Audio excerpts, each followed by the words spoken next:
Iran और America के बीच बढ़ता तनाव क्या दुनिया को एक नए संकट की ओर ले जा रहा है? आखिर कैसे ईरान इतने सालों से अमेरिका जैसे ताकतवर देश के सामने खड़ा हुआ है? और क्या स्ट्रेट ऑफ हॉर्मुज की हलचल भारत की अर्थव्यवस्था की कमर तोड़ देगी? क्या हमें आने वाले दिनों में पेट्रोल और गैस और ज्यादा महंगे होते दिखाई देंगे? ये बहुत बड़ा सवाल है। क्या भारत इन दोनों देशों में से, अमेरिका और ईरान में से किसी एक को चुनने के लिए बहुत ज़्यादा कंफ्यूज है? इन सभी जटिल सवालों को गहराई से समझने के लिए हमारे साथ मौजूद हैं एक बेहद खास मेहमान। आप ओपी जिंदल ग्लोबल यूनिवर्सिटी के एसोसिएट प्रोफेसर हैं और centre for new economics studies के डायरेक्टर भी, दीपांशु मोहन। दीपांशु जी, आपका इस बातचीत में बहुत बहुत स्वागत है। पहला सवाल मेरा यही है आपसे कि जो कुछ मिडिल ईस्ट में चल रहा है और जहां तक बात की जाए स्ट्रेट ऑफ हॉर्मुज की, बहुत ज्यादा चर्चा में है ये एक शब्द। मेरे को लगता है कि पिछले 2 महीनों में बहुत ज्यादा बात हुई है इस बारे में। मैं समझना चाहूंगा कि क्या मतलब है इस स्ट्रेट का और ये क्यों भारत के लिए बहुत ज्यादा जरूरी है। पहले तो मैं धन्यवाद करूंगा आपका कि इस शो में और आपके ऑडियंस से इंटरेक्ट करने का मौका मुझे दिया। जस्ट आपके ऑडियंस को समझाने के लिए स्ट्रेट ऑफ हॉर्मुज की स्ट्रेटेजिक इम्पोर्टेंस दो तरीकों में है, जिसपे ईरान का बहुत मेजर एक इन्फ्लुएंस रहा है रूट को मैनेज करने में। वो आप पहले एक चीज में देख सकते हैं जिस चीज के बारे में चर्चा हो रही है, है कि जो पैसेज ऑफ ऑयल है, पैसेज ऑफ सप्लाई है शिप के द्वारा, वो स्टेट ऑफ होता है। Much so not just in also Europe. So जो यूरेशिया एक रीजन है, अगर आप यूरोप, एशिया और देशों के कॉन्टेक्स्ट में उस चीज को, स्टेट ऑफ हॉर्मोज कई साल पहले एक स्ट्रेटेजिक ज्योग्राफिकल रूट होता था जिसपे इजिप्ट का बहुत बड़ा इन्फ्लुएंस था, वो था सुएज कनाल। सुएज कनाल कहा यह जाता है कि जब ब्रिटिश एक इन्फ्लुएंस सुएज कनाल में अफेक्ट हुआ, उसके बाद ब्रिटिश एम्पायर से कहा गया था कि एक स्ट्रॉन्ग रहा many year. So one of the things which is very important, and ये चीज बहुत जानना जरूरी है कि स्ट्रेट ऑफ हॉर्मोज सप्लाई करने के साथ साथ एक स्ट्रेटेजिकली इंपॉर्टेंट एरिया रहा है यूएस के डोमिनेंस को सिक्योर करने में। एंड ये बहुत इंपॉर्टेंट इसलिए है क्योंकि यूएस का गल्फ कंट्रीज के साथ एक तरीके से एक पैक्ट रहा है, जिसमें तेल, जो कि ऑयल बेचा जाता है, वो ज्यादातर डॉलर्स में बेचा जाता है। ये सेवेंटीज एटीज 1970s 80s में एक तरीके से एक कॉन्फिडेंस किया गया था अग्रीमेंट के द्वारा यूएस और गल्फ नेशंस के बीच में, कि मिलिट्री सपोर्ट के साथ साथ जो ऑयल का ट्रेड होगा वर्ल्ड ओवर, वो डॉलर की प्राइसिंग में होगा एंड गल्फ कंट्रीज इसको सिक्योर करेंगे। जिन गल्फ कंट्रीज ने उस चीज पे एग्री नहीं किया और ऑयल रिजर्व्स थे, नेचुरली वो गल्फ कंट्रीज के साथ यूएस का एक कॉन्फ्लिक्ट रहा। It includes Iraq, it includes countries like Iran, but UAE, many others, Qatar, all most of the countries complied with this. Now, Strait of Hormuz, क्योंकि oil, fertilisers, जिस जो भी main आप समझ लीजिए एसेंशियल कमोडिटीज हैं, LPG cylinders तक, जिनके कॉन्टेक्स्ट पे काफी विषय पे बात हुई है, सब चीजों की सप्लाई उस स्ट्रेट से होती है। तो नेचुरली इंडिया का 70 to 80% जो ऑयल का डिपेंडेंस है वो अदर मार्केट्स पे है। एंड इसमें अभी भी 70 से ज्यादा प्रतिशत ऑयल जो हम इंपोर्ट करते हैं वो strait of Hormuz and other area से आता है। आई थिंक तेल से ज्यादा हमारी डिपेंडेंस एलपीजी, फर्टिलाइजर, उन सब कमोडिटीज एंड गुड्स पे है, जो कि जिनकी सप्लाई इफेक्ट हुई है। हालांकि इंडिया, मैं फिर भी कहूंगा कि अगर कंपेयर टू आप अदर कंट्रीज देखें, एनर्जी मार्केट्स में उतना इम्पैक्ट हम पे इतना नहीं आया है जितना शायद और कंट्रीज पे उस चीज का इम्पैक्ट आप देख सकते हैं। अब अफ्रीका में देखिए, साउथ ईस्ट एशिया में देखिए, थाईलैंड है, फिलीपींस हैं, कंट्रीज हैं जिन्होंने काफी ज्यादा रिस्ट्रिक्टिव मेजर्स दिए हैं।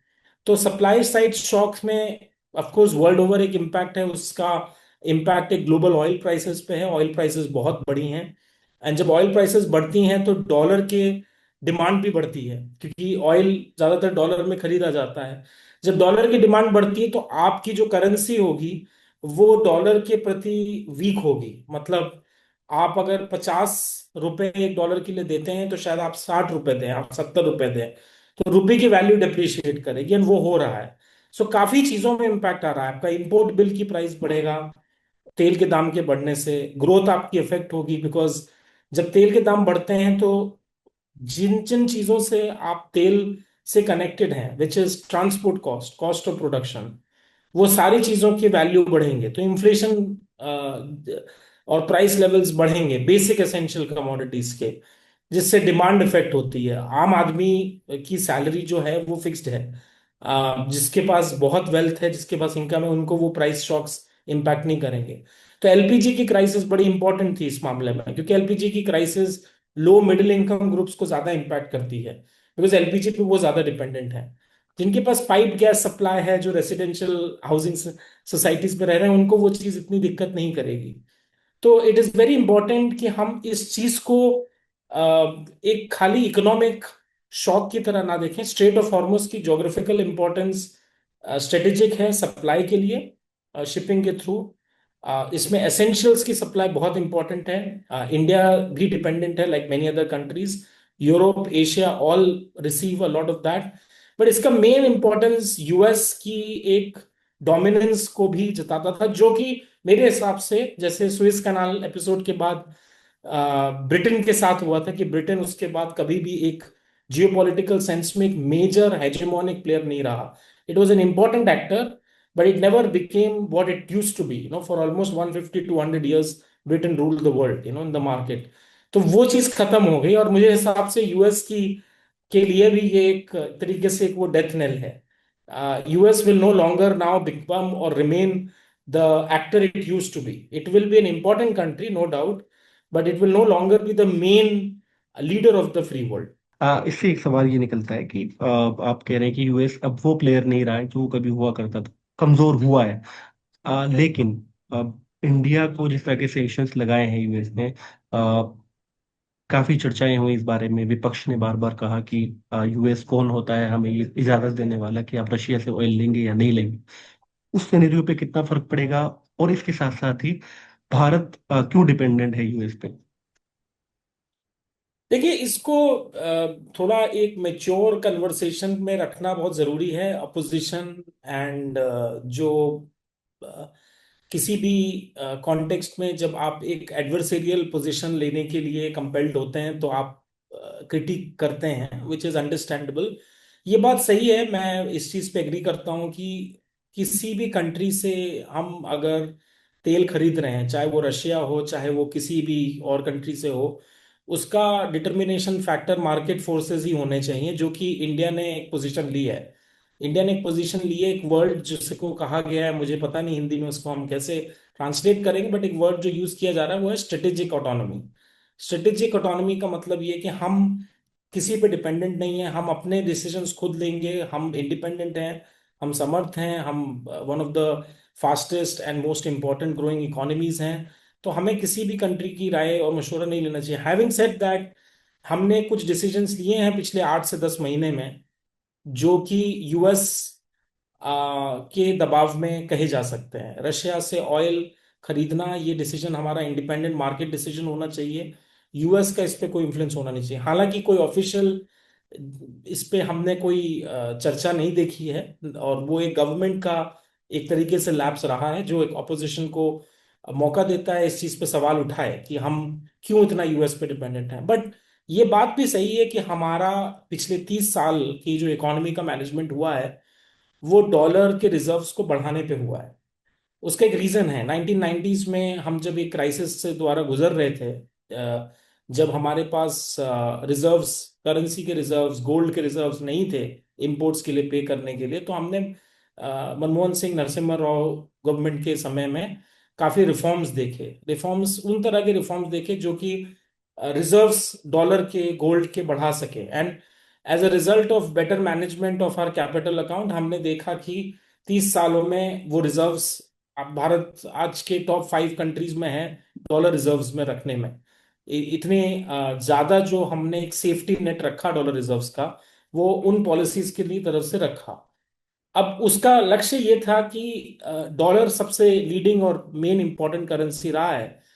डॉलर किसकी करेंसी है? यूएस की करेंसी है। तो हमारा जो एक तरीके से trade, economic, strategic, military, lot of factors are dependent, interdependent on the US. तो हम यूएस के, ऑफ कोर्स हम ऐसे नहीं कह सकते कि यूएस के खिलाफ जाके कुछ करें, बट यूएस पे ओवर डिपेंडेंट भी नहीं रहना है। तो इंडिया ने बहुत 1990s में भी एंड 2000s में भी बहुत ही बैलेंस रिलेशनशिप यूनाइटेड स्टेट्स के साथ रखा। वो एक तरीके से रेसिप्रोकल रिलेशनशिप था, क्विड प्रो क्यो का, कि आप जो चीजें कर रहे हैं वो हम कर रहे हैं, एंड इंडिया उसमें बेनिफिशियरी ज्यादा रहा। ये बात भी सही है, because it's in a developing country status, it is not a developed country like the US. जैसे यूएस अपने फार्मर्स को सब्सिडीज दे सकता है कोई चीज बनाने के लिए, बेचने के लिए, चाहे वो कॉर्न हो, चाहे वो मीट हो, चाहे कुछ हो, इंडिया उस तरह की सब्सिडीज नहीं दे सकता। इसलिए कई मैटर्स ट्रेड के हों चाहे कुछ हो, हमारा कॉन्फ्लिक्ट और फ्रिक्शन भी रहा है। इंडिया यूएस के अक्सर सोलर सोलर पैनल से लेकर अदर ट्रेड डिस्प्यूट्स भी हुए हैं। डब्ल्यूटीओ ट्रेड डिस्प्यूट सेटलमेंट में इस पे काफी केस स्टडीज हैं। तो यूएस के साथ हमारी रिलेशनशिप एक म्यूचुअली अलाइंड इंटरेस्ट पे रिलेशनशिप रही है। बट ये हमने कुछ पिछले महीनों में देखा है कि हमने कुछ डिसीजंस लिए हैं इकोनॉमिक फ्रंट पे, specially with respect to us buying oil from Russia. हालांकि मैंने इस विषय पे पहले 2-3 बार बोला था कि रशिया पे भी ओवर डिपेंडेंस ऑयल के लेवल पे हमारे लिए आगे चल के प्रॉब्लमेटिक होगी। जब रशिया यूक्रेन वॉर हो रही थी तो बहुत कम लोग थे उस समय, but a few of us were saying that कि over dependence on Russia is also not good. But उस समय जस्टिफिकेशन ये था कि नहीं, देखिए तेल जो सस्ता बेच रहा है, हम तेल उससे खरीदना चाहेंगे, number one. Number two, Russia हमारा पुराना लॉन्ग टर्म एलाई है, हमारा दोस्त है, तो हम अपना रिलेशनशिप उससे क्यों अफेक्ट रखें, independent of what ever happens. Having said that, आज के समय में वो रिलेशनशिप टेस्ट हुआ है, क्योंकि इंडिया कहीं ना कहीं एक यूएस के साथ ट्रेड डील करना चाह रहा था, तो वो उसने कुछ स्टेप्स लिए।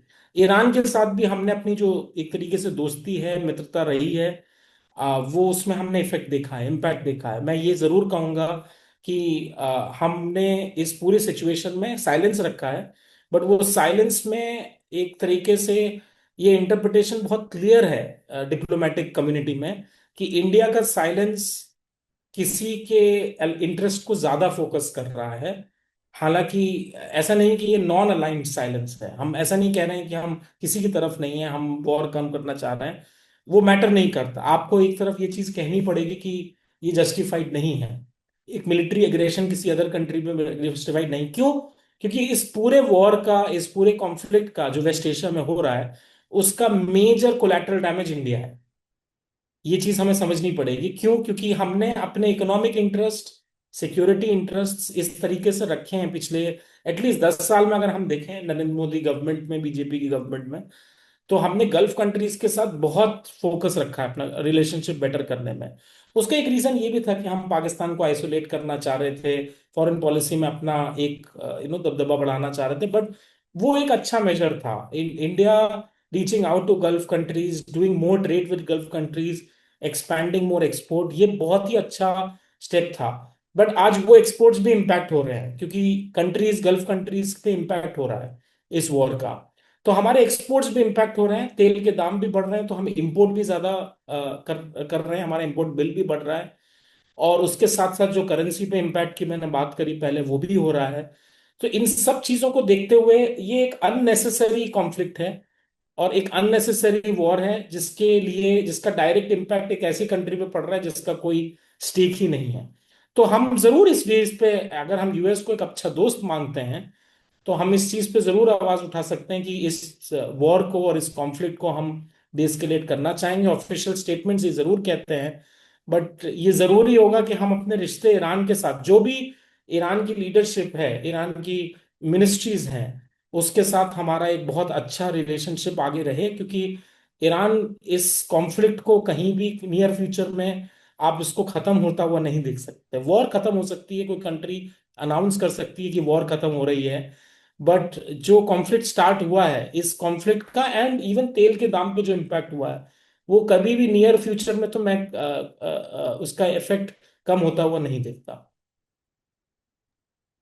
एक सवाल इसी से ये निकलता है, पहले भी मैंने आपसे पूछा था। आर्थिक मंदी की बात कही जा रही है, आपने कहा कि बहुत मेच्योरिटी के साथ आपको ये डिस्कशन करना होगा। सरकार ने कहा कि अफवाहें ना फैलाएं। सरकार ने अलग अलग गाइडलाइंस जारी की कि एलपीजी की कमी नहीं है। तेल के दाम बढ़ने की बातें हो रही हैं, आने वाले वक्त को बहुत ज्यादा लोगों को ये बताया जा रहा है कि बहुत डरावना वक्त आने वाला है। मॉक ड्रिल की बातें की जा रही हैं। आप इस हिस्से को बहुत बेहतर से समझते हैं, तो आम लोग जो इस वीडियो को देख रहे हैं, आप उन तक क्या मैसेज पहुंचाना चाहेंगे? मैं जो बेसिक मैसेज इसका ये है कि देखिए, जो गवर्नमेंट को दो चीजें ध्यान में रखनी है आर्थिक स्थिति को ठीक रखने के लिए। हमें एक जो टर्म यूज करते हैं current account deficit, basically current account deficit ये बताता है और ये हेल्प करता है बताने के लिए, आम आदमी के अगर नजरिए से मैं देखूं कि हम कितना इंपोर्ट कर रहे हैं, हम कितना एक्सपोर्ट कर रहे हैं। अगर उसका नेगेटिव बैलेंस है, इसका मतलब हम इंपोर्ट ज्यादा करते हैं, एक्सपोर्ट कम करते हैं। करंट अकाउंट में और भी ट्रांजैक्शंस होते हैं फॉरेन रेमिटेंसेस के, और बट आज के समय में हमारी करंट अकाउंट डेफिसिट जितना मुझे पता है 1.2 है हमारी परसेंटेज ऑफ जीडीपी के। बट जैसे जैसे तेल का दाम बढ़ता है, वैसे वैसे आपकी करंट अकाउंट डेफिसिट भी बढ़ेगी, क्योंकि आपका इंपोर्ट कॉस्ट बढ़ेगा। तो अगर $100 प्रति बैरल है ऑयल का प्राइस, और वो 100 से 120 होता है, 130 होता है, तो उसका करंट अकाउंट डेफिसिट पे इम्पैक्ट होगा, जो हमारे लिए at this point of time problematic हो रहा है। उससे रुपी पे भी इम्पैक्ट तो आ ही रहा है, बट जो तेल से बढ़े हुए दाम और कॉस्ट ऑफ प्रोडक्शन बढ़ाएंगे एसेंशियल कमोडिटीज का, बिकॉज ज्यादातर इतनी बड़ी कंट्री जैसे इंडिया है, अ लॉट ऑफ जो भी चीजें आती हैं एक स्टेट से दूसरी स्टेट में, वो वाया ट्रांसपोर्ट आती हैं। ट्रांसपोर्ट का बहुत मेजर रोल है। कोल के प्राइसेस बढ़ते हैं, बहुत सारा एनर्जी एक ही चीज से लिंक नहीं है। और ये बात सही है कि एनर्जी सिक्योरिटी में बहुत चीजें आती हैं, हम अपना डाइवर्सिफाई करते हैं। हम की कोशिश करते हैं कि तेल वहां से ना खरीदें जहां से प्राइसेस बढ़ रहे हैं, बट आप उसमें ज्यादा कुछ बैलेंस आउट नहीं कर सकते। ये अगर हम याद रखें, यूपीए 2 सरकार में तेल के दाम 100 बैरल से कहीं ऊपर गए थे। उस समय मनमोहन सिंह जो सरकार थी बहुत अनलकी थी, बिकॉज जब ग्लोबल ऑयल प्राइसेस बढ़ते हैं उसका इम्पैक्ट इंडिया पे भी आता है। हालांकि उस विषय में अगर हम देखें तो जो बीजेपी सरकार है वो बहुत लकी रही है पिछले 10 साल में। Fuel prices, global fuel prices इतने हाई नहीं थे, और उस वजह से हमें उसका एक फायदा मिला। फायदा ऐसे मिला कि जब ग्लोबल ऑयल प्राइसेस बढ़े नहीं थे, तो हम डोमेस्टिकली हमने प्राइसेस बढ़ा रखे थे। तो इसका मैं एक एग्जांपल ऐसे देता हूं, अगर 100 रुपए का आप तेल खरीद रहे हैं एक रिटेल पेट्रोल पंप से, तो वो 100 रुपए एक्चुअली इम्पोर्टेड प्राइस नहीं है। उस प्राइस में 30 से 40 रुपए या 50 रुपए का ऑलमोस्ट टैक्स एक्साइज के द्वारा स्टेट भी ले रहा था, सेंट्रल भी ले रहा था। और इस विषय पे मैंने एक्चुअली काफी लिखा और बोला भी था। जब कोविड पैंडेमिक हो रहा था, तेल के दाम बहुत गिर गए थे, बिकॉज प्रोडक्शन हो नहीं रहा था और कंजम्पशन नहीं हो रहा था, एंड प्रोडक्शन को रोकना पड़ा। ये पहली बार 100 सालों में हुआ था कि तेल के दाम इतने गिरे। बट उस तेल के दाम का गिरने का बेनिफिट आम आदमी पे नहीं आया। जब उस समय तेल के दाम का गिरने का बेनिफिट आम आदमी पे नहीं आया, तो ये सरकार की जिम्मेदारी पड़ती है कि तेल के दाम जब बढ़े तो उसका लॉस भी आम आदमी पे ना आए। तो ये आज के समय में गवर्नमेंट को देखना पड़ेगा कि सब्सिडीज एंड कॉस्ट मैनेजमेंट ऐसा किया जाए कि एक तो करंट अकाउंट डेफिसिट ना बढ़े बहुत ज्यादा, बिकॉज ये हमारे रुपी पे तो इम्पैक्ट कर ही रहा है। ये हमारे चीजों को भी और महंगा करेगा, और उससे आम आदमी इफेक्ट होगा। आम आदमी की सैलरी ऑलरेडी बहुत हाई नहीं होती। कई कई लोग जो अगर 10,000, 20,000, 30,000 रुपए कमा रहे हैं, उनके लिए आप सोचिए कि कितनी मुश्किल होगी खर्चे मैनेज करना।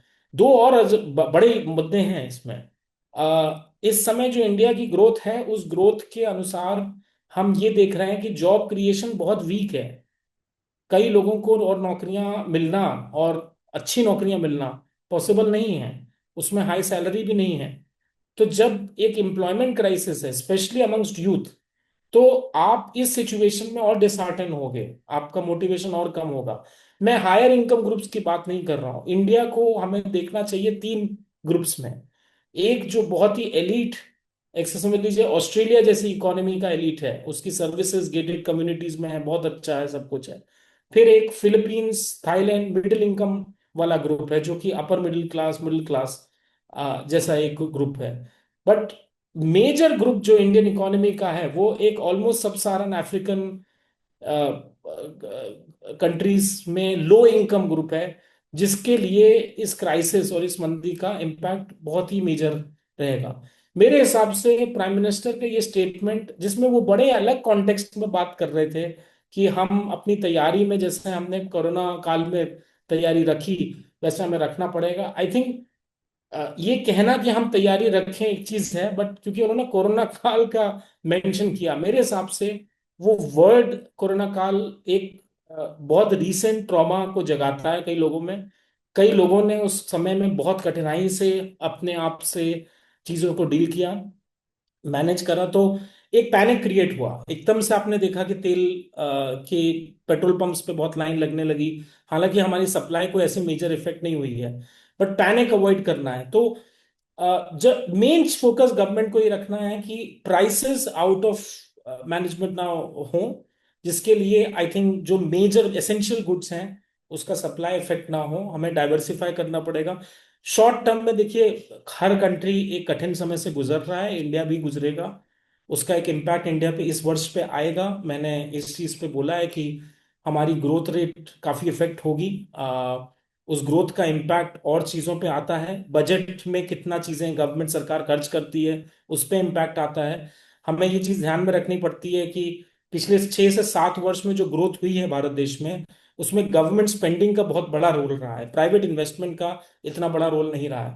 तो प्राइवेट इन्वेस्टमेंट अगर नहीं बढ़ेगा, क्योंकि डिमांड वीक रहेगी, और कंजम्पशन अगर ज्यादा नहीं होगा क्योंकि लोगों को महंगाई ज्यादा बढ़ती हुई दिखेगी, तो ग्रोथ तो इम्पैक्ट होगी ही। राइट, एंड उस ग्रोथ का इम्पैक्ट हमें आगे समय में नेगेटिवली इम्पैक्ट करेगा।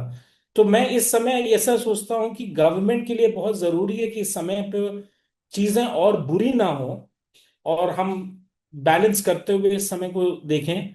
और मैं इस बात पे श्योर हूं कि वो एफर्ट किए जा रहे हैं, क्योंकि हमारे, अगर हम करंट सिनेरियो देखें, हमारे ऊपर इस कॉन्फ्लिक्ट का इम्पैक्ट पिछले 4 से 5 हफ्ते में उतना बुरा नहीं हुआ है जितना और विश्व भर में और जगह हो रहा है। सवाल मेरा ये था कि चाइना से कंपेयर किया जा रहा है कि आपके पास उतनी खपत नहीं है जितनी चाइना के पास है। उसके साथ साथ एक सवाल प्रवासी भारतीयों को लेकर है कि ईरान के जो ज्यादातर हमले हैं वो गल्फ कंट्रीज में, कुवैत पर हैं, कतर पर हैं। वहां पे ज्यादातर जो काम करने वाले लोग हैं वो भारतीय हैं। वो लोग जब भारत लौट कर आ जाएंगे किसी मजबूरी में, तो भारत के ऊपर और ज्यादा रिस्पॉन्सिबिलिटीज बढ़ जाएंगी रोजगार को लेकर। उसको किस तरह से देखते हैं? देखिए वो इसमें दो चीजें हैं। चाइना से तो हमें लेसन लर्न करना चाहिए, और इंडिया के लिए लेसन है। अ, अगर हम 10 से 20 साल का पहले वर्ष देखें, इनफैक्ट लास्ट 6 से 7 वर्ष में चाइना ने अपने स्ट्रेटेजिक रिजर्व्स जो पेट्रोलियम के हैं वो बढ़ाए हैं। उन्होंने अपनी इंफ्रास्ट्रक्चर कैपेसिटी पे काम किया कि अगर कल को ऐसा कभी हो कि ग्लोबल प्राइसेस बढ़ रहे हैं, तेल के हों या बेसिक एसेंशियल्स के हों, तो उनके पास इनफ रिजर्व्स होने चाहिए ताकि उसका इम्पैक्ट, उस प्राइस का इम्पैक्ट डोमेस्टिकली ना हो। वो इंडिया को भी करना पड़ेगा। हमारा स्ट्रेटेजिक रिजर्व इंफ्रास्ट्रक्चर बहुत पुअर है तेल को लेकर। इनफैक्ट हमने उसमें ज्यादा अच्छा नहीं किया है, जिसकी वजह से इसका इम्पैक्ट, कहीं भी प्राइसेस अगर बढ़ते हैं तो उसका इम्पैक्ट तुरंत हम फील करते हैं। तो ये चीज हम लर्न कर सकते हैं। चाइना और इंडिया का कोई कंपैरिजन एक इकोनॉमिक माइट पे तो नहीं हो सकता, हम चाइना से कहीं कहीं पीछे हैं कई मामलों में, बट कुछ लेसन्स लर्न कर सकते हैं हम कि आगे आने वाले समय में, आज से 5 साल बाद ये ऐसी समय सिचुएशन ना आए। क्योंकि हम आज वही बातें कर रहे हैं जो शायद आज से 30 वर्ष पहले करते थे, बैलेंस ऑफ पेमेंट को लेकर, करंट अकाउंट डेफिसिट को लेकर, तेल के दाम पे डिपेंडेंस को देकर। तो कई चीजें इंप्रूव हुई हैं, बट कई चीजें इंप्रूव नहीं भी हुई हैं, तो उस चीज पे हमें ध्यान रखना पड़ेगा। बट जो आपने दूसरा सवाल पूछा, वो मेरे हिसाब से बड़ा एक अहम सवाल है। कि आज के समय में अगर आप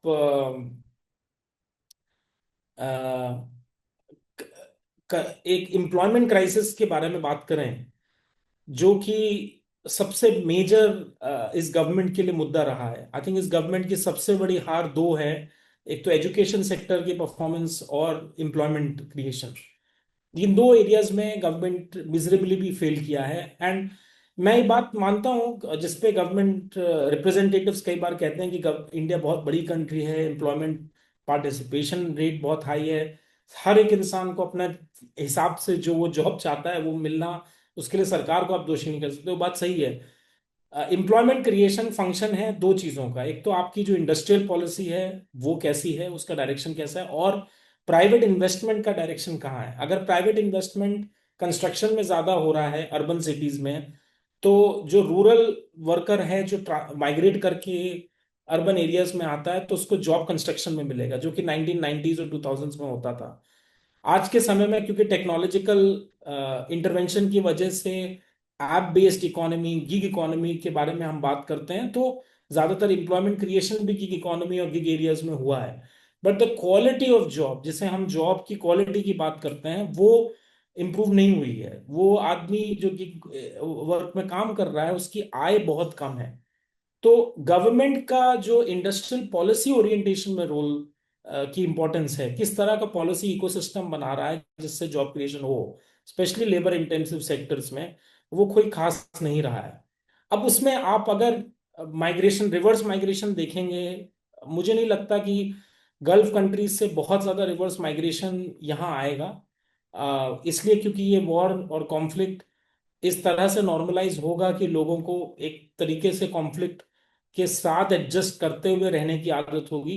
क्योंकि जो गल्फ कंट्रीज में हैं, जो वर्कर्स गल्फ कंट्रीज में हैं, वो ये भी देखेंगे और इसको इसको असेस करेंगे कि इंडिया में अपॉर्चुनिटीज उतने अच्छे हैं उनके पास कि नहीं।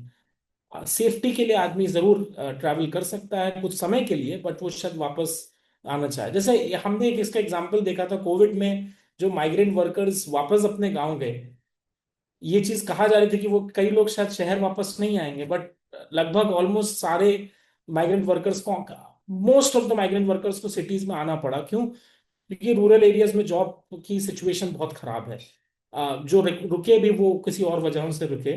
बट ये इम्पैक्ट फॉरेन लेबर माइग्रेशन में भी चीज जरूरी है। अगर गल्फ कंट्रीज अपॉर्चुनिटीज बना रही हैं, उनकी सिचुएशन बेटर हो रही है, तो कई लोग रहना चाहेंगे।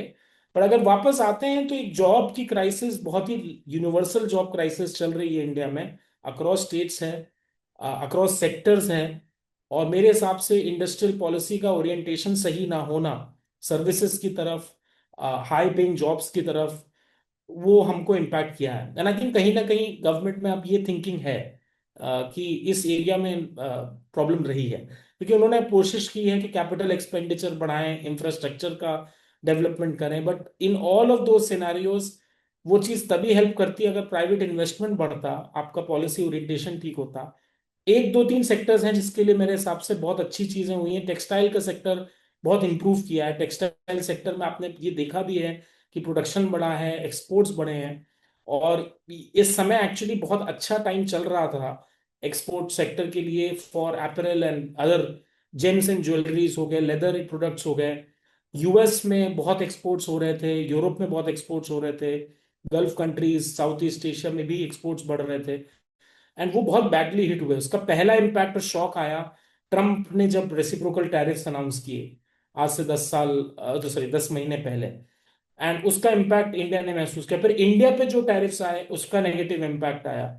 एंड उससे बाद से जो एक आई थिंक हिट की है ये इंडस्ट्रीज, वो पूरी तरह से रिकूपरेट नहीं कर पा रही हैं। और गल्फ मार्केट्स में एक्सपोर्ट ना कर पाना हमारे लिए बहुत बड़ा इकोनॉमिक इम्पैक्ट होगा, गुड्स का भी और वर्कर्स पे भी। तो बहुत बहुत शुक्रिया बात करने के लिए। फिर से हम किसी और चर्चा पे जल्द ही मिलते हैं। शुक्रिया।